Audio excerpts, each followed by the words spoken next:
بسم اللہ الرحمن الرحیم۔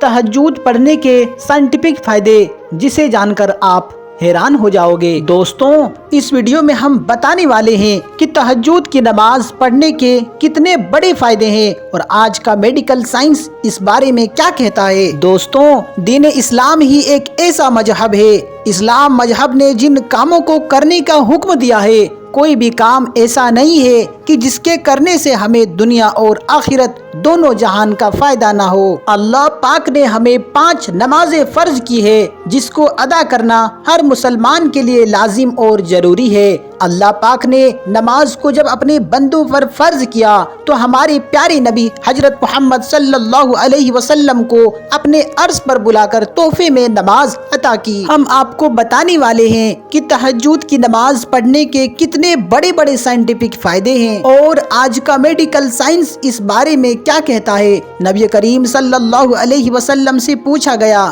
کہ فرض نماز کے بعد کون سی نماز سب سے افضل ہے، تو آپ صلی اللہ علیہ وسلم نے ارشاد فرمایا کہ آدھی رات کے بعد کی نماز یعنی تہجد کی نماز۔ تو دوستوں، اب جانتے ہیں کہ میڈیکل سائنس اس بارے میں کیا کہتا ہے کہ رات میں تہجد نماز پڑھنا چاہیے یا نہیں، اور تہجد نماز پڑھنے کے کتنے بڑے بڑے فائدے ہیں۔ ایک ڈاکٹر نے بتایا کہ مجھے خیبر میڈیکل کالج کے بڑے ماہر ڈاکٹروں نے یہ بات بتائی ہے کہ امریکی ممالک کے ڈاکٹروں نے دیکھا کہ جو مسلمان تہجد کے وقت جاگتے ہیں انہیں ڈپریشن کی بیماری کا مرض نہیں ہوتا۔ چنانچہ انہوں نے سوچا کہ تہجد کے وقت جاگنا ڈپریشن یعنی مایوسی کے مرض کا علاج ہے، اس لیے انہوں نے ڈپریشن کے مریضوں پر یہ ریسرچ کی اور انہوں نے ڈپریشن کے مریضوں کو تہجد کے وقت جگانا شروع کر دیا۔ یہ مریض جاگ کر کچھ پڑھ لیتے تھے اور پھر سو جاتے تھے۔ یہ معمول جب کئی مہینوں تک مسلسل جاری رکھا گیا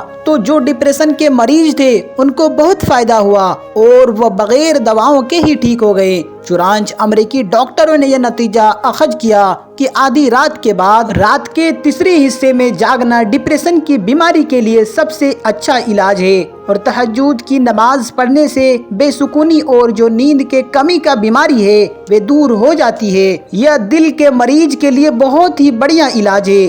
جو انسان تہجد پڑھتا ہے اس کا جسم پورے دن تندرست اور تر و تازہ رہتا ہے، اس کو سستی نہیں آتی اور ٹینشن نہیں ہوتی اور نہ ہی اس کو غصہ آتا ہے اور وہ بہت خوش رہتا ہے۔ پر جن حضرات کا دماغ خراب رہتا ہے اور ان کو پاگل پن کا خطرہ رہتا ہے یا پھر ان کے دماغ میں سنک آ جاتی ہے تو ایسے انسان کو چاہیے کہ وہ تہجد کی نماز پڑھے، انشاءاللہ جلد ہی ان کو اس بیماری سے چھٹکارا مل جائے گا۔ دوستوں، ان باتوں کو سن کر آپ سمجھ گئے ہوں گے کہ اللہ پاک نے تہجد کے نماز کے اندر کتنا بڑا فائدہ رکھا ہے۔ ایک بات کا دھیان رکھیں کہ تہجد کی نماز نفل نماز ہوتے ہیں، اگر آپ پڑھیں گے تو آپ کو ثواب ملے گا اور ساتھ میں آپ کے جسم کو بھی اس کا فائدہ ہوگا، لیکن اگر آپ نہیں پڑھیں گے تو آپ ان تمام فائدوں سے محروم ہو جاؤ گے جو آپ کے سامنے بیان کیے گئے ہیں۔ اللہ سے دعا کرے کہ اللہ پاک ہم سبوں کو تہجد کی نماز ادا کرنے کی توفیق عطا فرمائے